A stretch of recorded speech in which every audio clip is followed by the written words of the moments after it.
हरे कृष्णा।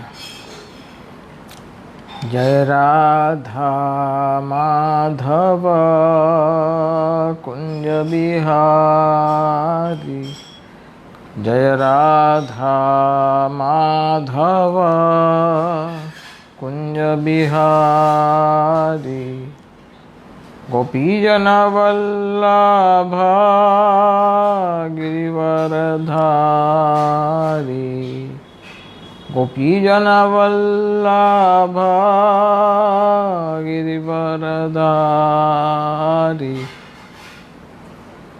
राधा माधव कुंज बिहारी, जय राधा माधव कुंज बिहारी, यशोदानंदन ब्रज जन रंजन, यशोदानंदन ब्रज जन रंजन, यमुना तीरावनचारी,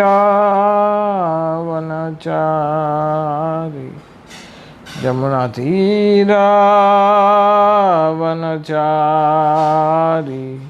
जय राधा माधव कुंज बिहारी, जय राधा माधव कुंज बिहारी, हरे कृष्णा कृष्ण कृष्ण हरे हरे, हरे राम राम राम हरे हरे। जय गौरनिताय, जय गौरनिताय, गौरनिताय जय गौरनिताय, प्रभुपाद प्रभुपाद प्रभुपाद प्रभुपाद। हरे कृष्णा। हरे राम संकीर्तन की जाए, सर्वो समृद्ध की जाए।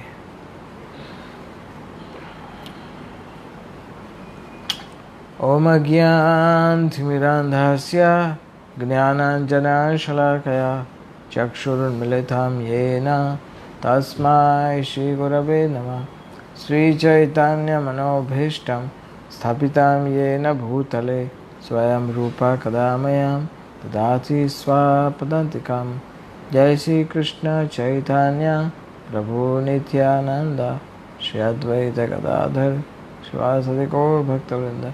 हरे कृष्णा कृष्णा कृष्णा हरे हरे, हरे राम राम राम हरे हरे। हरे कृष्णा। कल आप सब भक्तों ने राधाष्टमी का फेस्टिवल मनाया होगा और राधा रानी के गुणगान सुने होंगे।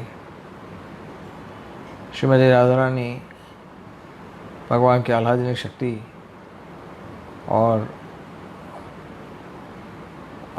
सब प्रकार की शक्तियों का मूल है, आद्य। कृष्ण जिस तरह से अवतारी है, उस तरह से श्रीमती राधा रानी भी सभी शक्तियों का मूल है, और इसलिए उनको भक्ति की जननी भी कहा जाता है। जगत जननी, सारे विश्व की माता, और उनके हृदय में बड़ी अपार करुणा है जीवों के प्रति।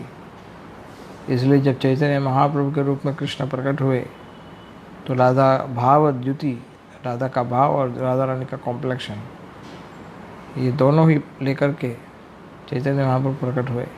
तो राधा भाव का एक अर्थ ये भी है कि राधा रानी के हृदय में जो करुणा है, जीवों के प्रति दया है, वो दया चैतन्य महाप्रभु में प्रचुर मात्रा में प्रकट है। इसलिए उनका नाम हुआ नमो महावदान्याय कृष्ण प्रेमदाय। और यही दया एक्सपांड होकर के श्री प्रभुपाद के माध्यम से सब जीवों के ऊपर हुई है। इसलिए एक रूप से देखा जाए तो श्री प्रभुपाद के द्वारा जो प्रचार कार्य हुआ है वह श्रीमती राधा रानी के कारण, उनकी कृपा के कारण हुआ है। तो उनकी कृपा या उनका जो हृदय है वो चैतन्य महाप्रभु का हृदय और राधा रानी का हृदय एक सेम ही है। सो इसलिए प्रभुपाद जी के विषय में भी आप सुनते हैं कि उनके पिताजी गौर मोहन डे जब वो छोटे थे, प्रभुपाद उनके पुत्र, तो कई संत, कई फकीर, कई साधु लोग आते थे उनके पास। हालांकि वही खुद बुला के लेके आते थे अपने घर पे और सबको भोजन कराते थे। और जब वो भोजन करके खुश होते थे तो गौर मोहन जी अपने छोटे बच्चे को लेकर के आते थे और कहते थे, मेरे बच्चे को आशीर्वाद दीजिए। क्या आशीर्वाद दे? क्यों श्रीमती राधा रानी का महान भक्त बने। हृदय गौर मोहन डे के हृदय में ये पहले से ये इच्छा बड़ी तीव्र थी। और उनके घर पे राधा गोविंद जी के विग्रह भी थे। और श्रील प्रभुपाद जी छोटी सी आयु में उनके पिताजी ने उनको राधा गोविंद जी के विग्रहों की पूजा करना सिखाया था। और श्रील प्रभुपाद जी बचपन से राधा गोविंद जी का पूजा करते थे। और उनके पास में भी राधा गोविंद जी का मंदिर था जहाँ पर वो फेस्टिवल्स के लिए जाया करते थे। सो प्रभुपाद जी बचपन से इस तरह से कृष्ण भक्ति में जब आगे बढ़े, बचपन से ही कृष्ण भक्ति में थे। लेकिन यदि भी वो तो नित्य सिद्ध पार्षद है प्रभुपाद जी, लेकिन फिर भी अर्थात प्रभुपाद का जो वरदान, जो गौर मोहन का जो इच्छा था कि राधा रानी का महान भक्त बने, वो तो हम साफ ही देख रहे हैं। राधा रानी चाहते हैं कि कृष्ण का गुणगान बढ़े, लोग कृष्ण का गुणगान करें। और प्रभुपाद जी ने वही आदेश को, चैतन्य महाप्रभु के आदेश को और श्रीमती राधा रानी को पूरे विश्व में प्रचार उनका किया। कोने कोने में आज यद्यपि राधा रानी वृंदावनेश्वरी कहा जाता है, लेकिन ध्यान से देखा जाए तो परंपरा के माध्यम से वृंदावन का जो इतना प्रसिद्धि हुआ है पूरे विश्व में, वो प्रभुपाद जी के कारण हुआ है। उसका सीधा अर्थ है कि अगर राधा रानी का महान कोई सेवा करना चाहे तो प्रभुपाद जी से महान सेवा और क्या हो सकता है कि आज हर कोने में राधा रानी का कीर्तन होता है। हरे कृष्ण महाराज जो है वो राधा रानी है। और हर कोने में आज लोग राधा रानी को जानते हैं। और विदेशों से, कई देशों से चैतन्य महाप्रभु का ये मायापुर धाम में लोग आते हैं, वृंदावन धाम में लोग आते हैं। So this is the biggest service. So Radha Rani की महिमा को फैलाना ये चैतन्य महाप्रभु का या प्रभुपाद का मिशन है। कृष्ण की महिमा को, राधा कृष्ण की महिमा को फैलाना, राधा कृष्ण की महिमा को। सो इसलिए गौड़ीय भक्त जो है, जो भी, वो राधा कृष्ण की पूजा मुख्य रूप से करते हैं। और हम जो हमारे गोस्वामियों के 3 प्रमुख विग्रह है, राधा मदन मोहन, राधा गोविंद देव और राधा गोपीनाथ।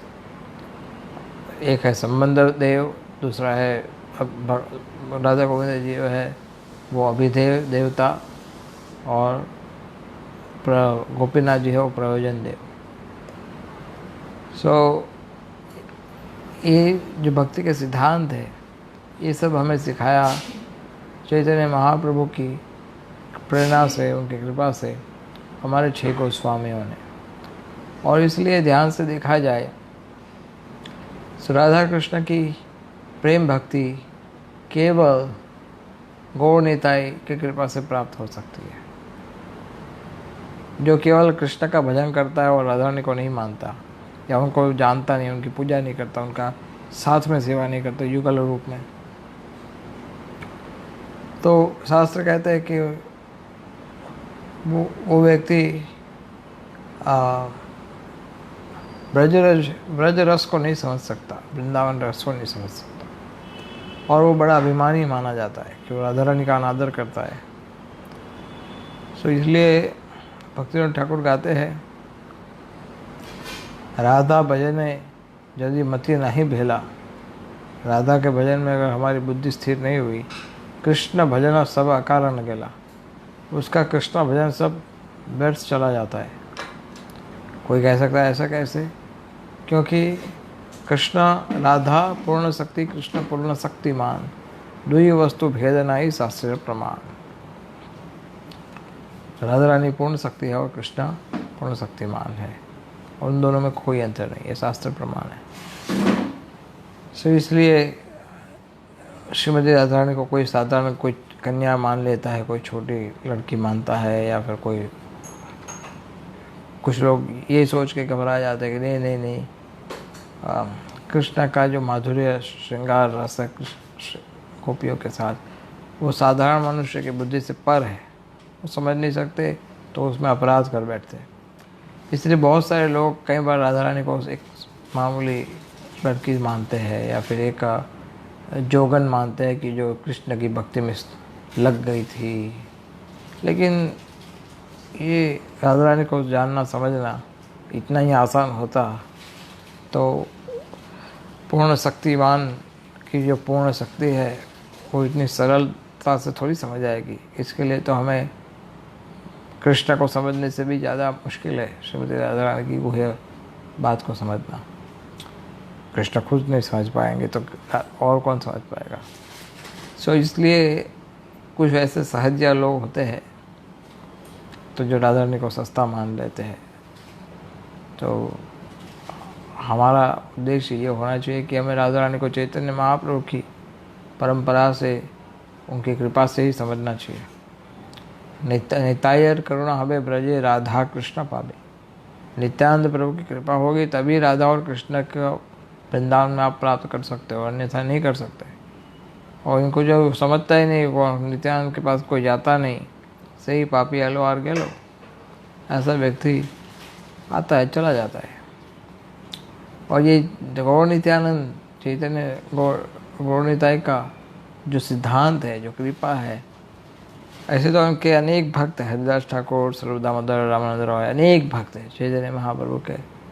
लेकिन 6 गोस्वामियों को उन्होंने एक विशेष कार्य दिया था उनके सिद्धांत को आगे बढ़ाने के लिए।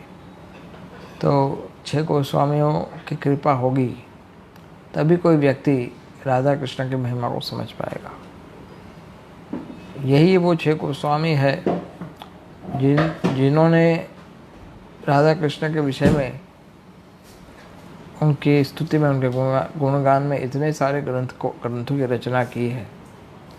और उसी ग्रंथों को पढ़ करके समझ करके कोई व्यक्ति समझ सकता है कृष्ण राधा रानी की माधुर्य रस की लीलाओं का थोड़ा सा प्रकाश, कैसी ये लीलाएं होती है। यद्यपि उनकी कृपा के बिना कोई साधारण व्यक्ति समझ नहीं सकता ये राधा कृष्ण की अंतरंग लीलाएं और उनकी महिमा, तत्व का महिमा। तो इसलिए ये ऐसे भक्त हैं जो निरंतर 84 कोस में राधा कृष्ण का भजन करते, चिंतन करते हैं। आपने देखा रूप गोस्वामी स्वयं राधा रानी उनके पास आए थे, उनको खीर के लिए सामान दे के गए, खीर बना के, देखो ये खीर का सामान है। तो ये ऐसे सन्यासी महात्मा है कि जिन्होंने राधा रानी को प्रत्यक्ष रूप से दर्शन किया है। सनातन गोस्वामी, उन्होंने राधा रानी के सिर में सांप है ऐसा भ्रम हुआ था, जैसे उसकी चर्चा हमने की थी उस समय। फिर रघुनाथ दास और राधा रानी के इतने अंतरंग भक्त हैं कि वो तो छदावली का नाम सुन करके वो गुस्सा हो जाते थे, दूर हट जाओ। वो राधा को उनके तट पे रहते थे। तो इस तरह से हमारी जो 6 गोस्वामी हैं उनके राधा रानी के प्रति जो भक्ति है वो बड़ी अंतरंग है। इसलिए इन 6 गोस्वामियों की कृपा से ही वृंदावन की भक्ति को समझा जा सकता है। ये 6 गोस्वामी के विषय में श्रीनिवासाचार्य लिखते हैं, हे राधे व्रजदेव के चललिते, हे नंद सूनो कुतः। ये जो गोस्वामी गण है वो निरंतर 84 कोस में हे राधे, हे ब्रज देवी अर्थात कृष्ण ब्रज देवी के, हे ललिते, हे ललिता देवी, हे नंदसून, नंदसून का अर्थ है कृष्ण, कुतः आप कहाँ पर हो? क्या आप श्री गोवर्धन पाद पतले, आप गोवर्धन के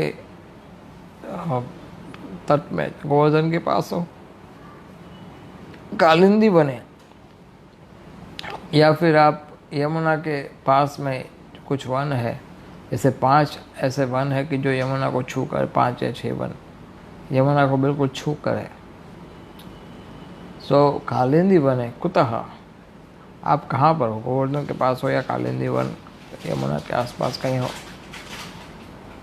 इस प्रकार से निरंतर चिल्लाते रहते थे। वीवल घोषंताविति, घोषंताविति सर्वतो ब्रजपुरे, सारे ब्रज में 84 कोस में इस प्रकार से घोषंताते, चिल्लाते हुए, खेदैर महाविह्वलो, और महाविह्वल हो जाते थे श्री गोस्वामी। ऐसे वंदे रूप सनातन रघुजुगौ श्री जीव गोपालक। तो इसलिए छह गोस्वामियों की कृपा से असली जो राधा रानी की भक्ति है, वास्तविक भक्ति, वो हम केवल उनकी कृपा से सीख सकते हैं। अन्यथा और कोई उपाय है ही नहीं। यही उपाय है एकमात्र कि जो या तो फिर स्वयं राधा रानी हमें उनकी भक्ति दे, या फिर ये परंपरा के माध्यम से, खास करके छह गोस्वामियों के माध्यम से। इसके अतिरिक्त और कोई उपाय है ही नहीं। अगर हम अपने प्रयास से राधा रानी की भक्ति करेंगे तो हम, हो सकता है कि हम उनका चिंतन करते रहे, लेकिन जो असली स्वाद है भक्ति का, ब्रज का, वो तो केवल ये छह गोस्वामियों की कृपा से, चैतन्य महाप्रभु की कृपा से ही प्राप्त हो सकता है, और कोई उपाय है ही नहीं। अभी तक हमने चर्चा किया था रघुनाथ दास गोस्वामी के विषय में, रूप सनातन गोस्वामी की चर्चा हमने की थी। उसके बाद रघुनाथ दास गोस्वामी की चर्चा की। अब हम सोच रहे हैं कि आज से आपके साथ रघुनाथ भट्ट गोस्वामी, तत्पश्चात गोपाल भट्ट गोस्वामी, एंड देन जीव गोस्वामी जी के विषय में आपसे चर्चा करेंगे। यद्यपि रूप सनातन और रघुनाथ दास गोस्वामियों के विषय में चैतन्य चरितामृत में विस्तार से वर्णन है, और अन्य ग्रंथों में भी उनके विषय में कई चीज़ सुनने में आती है, लेकिन रघुनाथ भट्ट के विषय में बहुत कम इन्फॉर्मेशन शास्त्रों में है, ज़्यादा नहीं है, डिटेल, बहुत ज़्यादा डिटेल नहीं है। रघुनाथ भट्ट गोस्वामी के विषय में ऐसा कहा जाता है कि वो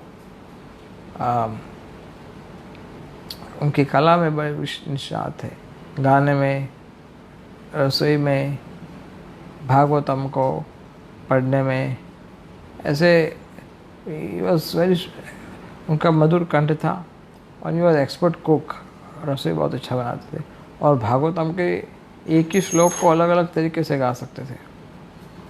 तो ये उनका स्पेशल क्वालिटी था। चैतन्य महाप्रभु बहुत पसंद करते थे उनको। क्यों? क्योंकि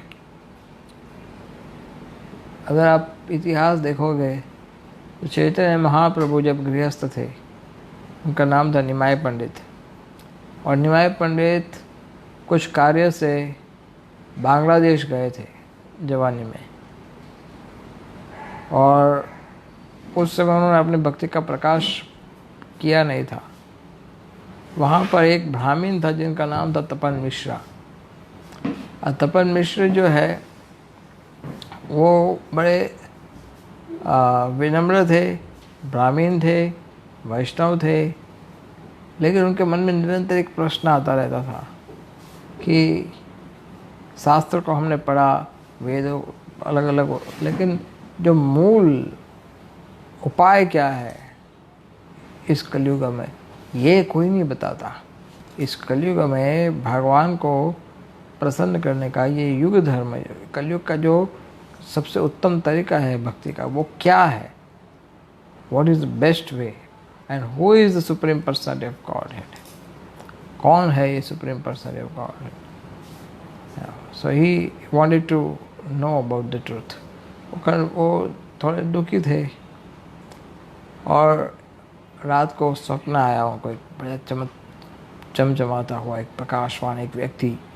उन्होंने कहा, तुम चिंता मत करो तपन मिश्रा, कुछ ही समय में यहाँ पर निमाय पंडित नाम का एक ब्राह्मण आएगा और वो आपको बताएगा. राजा ने उनको बताया था भगवान ने बाद में. तो निमाय पंडित वहाँ पर जब पहुँचे, एक पेड़ के नीचे तपन मिश्रा को मिले थे. तपन मिश्रा ने उनसे चर्चा की, आप वही व्यक्ति हो निमाय पंडित. तो उनके बीच में बातचीत हुई और चैतन्य महाप्रभु ने उनका साधन पूछा. जब उन्होंने द कंक्लूजन ऑफ द शास्त्र का सार बताइए, कंक्लूजन क्या है, तो चैतन्य महाप्रभु यद्यपि प्रकाश नहीं किया था अपनी भक्ति का, लेकिन उन्होंने उस समय तपन मिश्रा को कहा, कलयुग में केवल एक ही उपाय है भगवान को प्रसन्न करने का. क्या? हरे नाम हरे नाम एव केवलम कलौ नास्त्येव नास्त्येव नास्त्येव गतिरन्यथा. ये तपन मिश्रा जी को भगवान ने बताया कि इस कलयुग में हरे नाम यही एकमात्र साधन है और कोई साधन नहीं है. कलौ नास्त्येव नास्त्येव नास्त्येव गतिरन्यथा, और कोई इस साधन है ही नहीं और कोई उपाय नहीं इस कलयुग में जिससे आप जीवन को सफल बना सको. तो ये बात तो भगवान के जरूरत कोई कर ही नहीं सकता है. तपन मिश्रा भी सोच रहे थे, ये बच्चा इतना, ये जवान लड़का इतना आकर्षक, इतना सुंदर. और फिर भगवान ने उन पर कृपा किया और उनको कहा, उनको दर्शन भी दिए कि मैं ही कृष्ण हूँ, I am the supreme personality of God है. इसका वर्णन पूरा चैतन्य भागवत में है. अगर आप तपन मिश्रा का जस्ट ब्रीफली समराइज हमने किया. तपन मिश्रा को भगवान वो मैं आपके साथ जुड़ना चाहता हूँ. तपन मिश्रा कहे, मैं आपके साथ आना चाहता हूँ, I want to be with you. भगवान ने कहा, नहीं, हम फिर से मिलेंगे बनारस में. मेरा इच्छा है कि तुम अब यहाँ पर रहने की जगह बनारस में जाकर के रहना शुरू करो. हम वहाँ पर हमारी मुलाकात होगी आगे नेक्स्ट टाइम. सो ये घटना बीती. उसके बाद चैतन्य महाप्रभु तो वापस आए. बाद में फिर बहुत सारी घटना बीती. फिर महाप्रभु संन्यास लिए और फिर जगन्नाथपुरी गए और फिर जगन्नाथपुरी से बनारस गए थे बाद में. उस समय चैतन्य महाप्रभु उनको मिले थे. सो रघुनाथ भट्ट गोस्वामी ये तपन मिश्र जो है वो बनारस चैतन्य महाप्रभु के आदेश से गए थे. और ऐसा माना जाता है, डॉक्यूमेंट्रीज एविडेंसेस अगर आप देखोगे तो 1503 1500 सेंचुरी 1503 उस सेंचुरी में रघुनाथ जी बनारस, तपन मिश्रा बनारस में सेटल हुए थे, स्थिर हुए थे. सो दैट वुड बी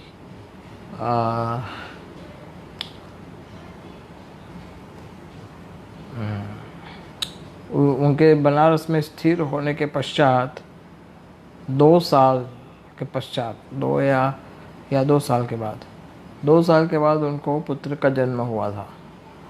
उस पुत्र का नाम था रघुनाथ भट्ट, तपन मिश्र का बेटा. वो वहीं पर रहते थे. और चंद्रशेखर आचार्य जो है उनके घर पे चैतन्य महाप्रभु रहते थे. और रघुनाथ भट्ट तपन मिश्रा के यहाँ उनका जन्म हुआ. और तो ऐसा मान सकते हैं कि 1505 में रघुनाथ भट्ट का जन्म हुआ होगा तपन मिश्रा के घर बनारस में. सो आइडियली चैतन्य महाप्रभु ने संन्यास लिया था अपने 24वें साल में. और चैतन्य महाप्रभु का जो संन्यास था वो 1510 के आसपास उनका संन्यास था, और संन्यास लेने के पश्चात कुछ समय के पश्चात वो गए थे Vrindavan. So it was around 1514, 4 साल के पश्चात। सो चैतन्य महाप्रभु जब वृंदावन गए थे, जब वृंदावन से वापिस आते समय फिर से बनारस गए थे, और उनका 2-3 उद्देश्य था। एक तो चंद्रशेखर का उद्धार करना, जो वो लोग बड़े दुखी थे। जब चैतन्य महाप्रभु मिले थे उनको पहली बार, तो तपन मिश्रा और चंद्रशेखर ने बड़ी नाराज़गी बताई थी कि ये मायावादी लोग इतना निंदा करते हैं आपकी, इतनी गालियाँ देते हैं, बोलते हैं कि ये सन्यासी होकर के इस तरह से पागलों की तरह नाचता है, गाता है, ऐसा कोई सन्यासी थोड़ी होता है, तो हम आपकी निंदा नहीं सुन सकते, या आप हमें यहाँ ये स्थान छोड़ने की आज्ञा दो, या फिर आप उनका उद्धार करो, या फिर हमें शरीर छोड़ने की आज्ञा दो। हम इस तरह से आपका अपमान सहन नहीं कर सकते, ये हम बार बार आपके विषय में ऐसा सुनना हम पसंद नहीं कर सकते। तो भगवान महाप्रभु पहले तो ठीक है करेंगे। जब दूसरी बार जब आए थे, चंद्रशेखर और तपन मिश्र का उद्धार किया। चंद्रशेखर के घर पे रहते थे तपन मिश्र, तपन मिश्र और चंद्रशेखर दोनों उनकी सेवा करते थे। और तपन मिश्र के घर से रसोई बनता था, तपन मिश्र उनको भोजन बना के देते थे। और उनका दूसरा उद्देश्य था मायावादी लोगों का उद्धार करना, प्रकाश आनंद आदि सबका। और सनातन गोस्वामी को भी उनको संदेश उपदेश मिलना था, उपदेश देना था। तो देयर मेन मल्टीपल पर्पस महाप्रभु का वहाँ पर। तो महाप्रभु जब वहाँ पर तपन मिश्र के यहाँ पर भोजन लेते थे, तो तब तपन मिश्र का जो बेटा था रघुनाथ भट्ट, 5-7 साल की आयु का, और 10 साल की आयु का, 8-10 साल का बच्चा था। और वो महाप्रभु का सेवा करना उसको बड़ा अच्छा लगता था। मतलब मिश्र के घर पे ये बच्चा रघुनाथ भट्ट उनके पास जाता, कभी कभी उनके पास, कभी कहते मैं आपकी सेवा कर सकता हूँ प्रभु। तो उनके महाप्रभु के प्रति बहुत प्यार, बहुत लगाव था। महाप्रभु भोजन लेने के पश्चात इस बच्चे को बुलाते थे, उसको वो बच्चा रघुनाथ भट्ट उनको पाँव दबाते थे, उनके बर्तन साफ़ करते थे, महाप्रभु का जो बच्चा हुआ है उच्छिष्ट है वो खाते थे। तो इस तरह से करीबन 2 महीने तक उन्होंने चैतन्य महाप्रभु का संग प्राप्त किया। और Raghunath Bhatt was blessed by Chaitanya, और डिवोशन, चैतन्य महाप्रभु की भक्ति के उनके हृदय में चैतन्य महाप्रभु की भक्ति बड़ी स्थिर हो गई। चैतन्य महाप्रभु तो चले गए जगन्नाथपुरी वहाँ पर, लेकिन रघुनाथ भट्ट बहुत ही दुखी हो गए, और वो निरंतर महाप्रभु के विषय में सोचते रहे। और उनको यही इच्छा होती थी कि कब मैं जगन्नाथपुरी जाकर के उनका दर्शन प्राप्त करूं। उनके मन में जो स्मृतियाँ थी चैतन्य महाप्रभु के प्रति, वही एकमात्र उनके सोलेस का आधार था। तो ये धीरे धीरे कुछ समय तक, हो 8-10 साल, तो वो बढ़ते, उम्र उनकी बढ़ते गए। और जब बड़े हुए, जवान हुए कि वो जा सके स्वयं जगन्नाथपुरी, तब फिर उन्होंने जगन्नाथपुरी गए, और वहाँ पर चैतन्य महाप्रभु सन्यासी के रूप में रहते थे। लेकिन चैतन्य महाप्रभु को मिलने के पहले जब वो बनारस से जगन्नाथपुरी जाते थे, तो उन्होंने इच्छा किया था कि मैं बंगाल होते हुए जाऊंगा। तो जब बंगाल होते हुए जा रहे थे, तो उनके पास एक नौकर था कि जो उनका सामान उठाता था। और रघुनाथ भट्ट पैदल चलते चलते जा रहे थे, उनके रास्ते में एक भक्त का संपर्क हुआ। उस भक्त का महिमा उन्होंने सुना। ये भक्त चैतन्य महाप्रभु के प्रति उनका तीव्र भक्ति है, और ये रामदास नाम से प्रसिद्ध है। उसके हृदय में भगवान रामचंद्र के प्रति बड़ी तीव्र भक्ति है। तो उन, यद्यपि वो काम करते थे मुस्लिम राजा के यहाँ पर, अकाउंटेंट का काम करते थे वो व्यक्ति, लेकिन उनको वैदिक शास्त्र का पूरा ज्ञान था। रामदास भक्त, रामदास को ये सेवा अच्छा नहीं लगता था। और ये क्या निरंतर ये राजा का, मुस्लिम राजा का नौकरी करो। तो उसको तो वैष्णव सेवा करना था। वो चाहते थे कि मेरे वैष्णव सेवा से ही शुद्ध हो सकता हूँ और मैं महाप्रभु का दर्शन करना चाहता हूँ। तो वो संन्यास लेना चाहते थे। सब कुछ छोड़ दिया उन्होंने, घर बार, और वृंदावन जगन्नाथपुरी की ओर तैयारी थी जाने के लिए।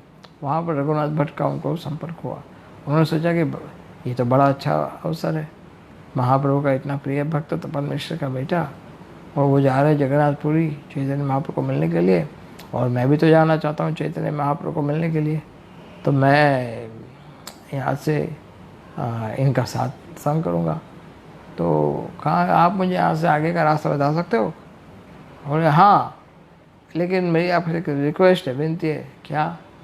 तो मैं आपके साथ आपके नौकर की तरह आना चाहता हूँ, और आपका जो सामान है वो मेरे अपने सिर पर रख के आना चाहता हूँ। तो बोले, मैं रघुनाथ भट्ट बहुत विनम्र प्रकृति के थे। बोले, तुम ऐसा कार्य करना क्यों चाहते हो? तुम आओ हमारे साथ जगन्नाथपुरी, लेकिन तुम इतने अच्छे भक्त हो। तो इस तरह से उनके बीच में वार्तालाप हुआ। वो बोले कि नहीं, मैं आपके साथ आना चाहता हूँ, लेकिन इस विनती को आप अस्वीकार मत कीजिए। और रघुनाथ रामदास ने समझ लिया था कि ये तो एग्जॉल्टेड भक्त है रघुनाथ भट्ट, इनकी कृपा हो गई तो चैतन्य की कृपा मुझ पर हो सकती है। तो रास्ते में जहाँ जहाँ रघुनाथ रुकते थे उनका मसाज करना, उनकी आवश्यकताओं का ध्यान रखना, ये सब कार्य वो करते थे। रघुनाथ भट्ट बहुत ही विनम्र प्रकृति के थे, इसलिए उनको ये अच्छा ही लगता था कि कोई उनकी सेवा करे। वो कहते थे कि तुम इतने सज्जन व्यक्ति हो, राजा के अकाउंटेंट के रूप में काम किया हुआ है तुमने, तुम्हें ये शोभा नहीं देता मेरे जैसे एक साधारण व्यक्ति के पाँव दबाना और नौकर की तरह सेवा करना। सो रामदास को कह रहे, मुझे पता नहीं पड़ रहा है तुम मेरे जैसे पतित व्यक्ति की सेवा क्यों करना चाहते हो? अपने साथ में जाएंगे, लेकिन ये सेवा करना छोड़ दो, अपना ऐसे ही साथ में रहेंगे। तो रामदास ने कहा कि नहीं, मैं बड़ा पतित हूँ, शूद्र जाति का हूँ, और ब्राह्मण का सेवा करना ये मेरा धर्म भी है और मेरा कर्तव्य भी है। तो इसलिए मुझे आप कृपा करके रोकिए मत, और आपका सेवा करके मेरा उद्धार होगा, तो आप कृपा करके मना मत कीजिए। मैं स्वाभाविक रूप से आपका दास हूँ, और जब मैं आपकी सेवा करता हूँ तो मुझे हृदय में बड़ी प्रसन्नता होती है, इसलिए आप कृपा करके मुझे मना मत कीजिए। सो निरंतर उसका एक स्पेशल क्वालिटी था रामदास का कि जब भी वो, उसके मुंह से निरंतर भगवान के नाम उच्चारण होता रहता था। वो मसाज करेंगे, सेवा करेंगे, कुछ भी करेंगे, वो निरंतर भगवान के दिव्य नामों का उच्चारण करते थे। तो इस तरह से एक्चुअली ट्रैवलिंग करते करते तीनों लोग जगन्नाथपुरी पहुँचे थे। और फिर बाद में हम चर्चा करेंगे नेक्स्ट टाइम कि जगन्नाथपुरी में चैतन्य महाप्रभु के साथ किस तरह से उनका मिलना हुआ, और फिर महाप्रभु ने उनको भेजा वृंदावन, और वृंदावन में फिर उन्होंने किस प्रकार से आगे सेवा किया।